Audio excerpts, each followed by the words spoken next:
विरोधी पक्षनेते पदावरून विधानसभेमध्ये विरोधक चांगलेच आक्रमक झाले। विरोधी पक्षनेता का निवडला जात नाही असा सवाल भास्कर जाधवांनी केला। यावर सभागृहामध्ये बोलणं योग्य नाही असा अध्यक्षांनी त्यांना रोखलं। तर या मुद्द्यावर नंतर बोला, मुख्यमंत्र्यांनी भास्कर जाधवांना उत्तर दिलं आहे। सरन्यायाधीश येत आहेत अध्यक्ष महोदय, आम्हाला त्यांच्या समोर लोकशाहीचा गळा कसा घोटला जातो अध्यक्ष महोदय हे आम्हाला सांगावं लागणार आहे, हे आम्हाला बाहेर जाऊन बोलावं लागणार आहे। सन्माननीय सदस्य भास्करराव जाधव साहेबांनी हा निर्णय घ्या।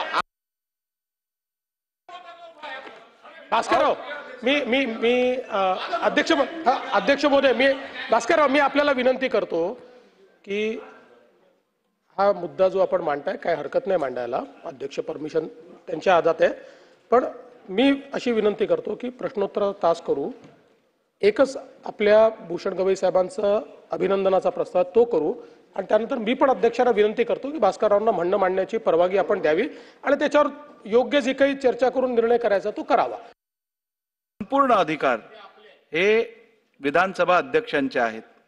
या संदर्भात सभागृहात चर्चा घडवून आणणं हे कितपत योग्य आहे तुम्ही ठरवा। हे माझे अधिकार असताना ह्या संदर्भात तुम्ही माझ्या दालनात येऊन मला भेटलेला आहात, या संदर्भात मी आपल्याबरोबर चर्चा केलेली आहे आणि योग्य निर्णय मी योग्य वेळेला घेणार हे पण आपल्याला आश्वासित केलं।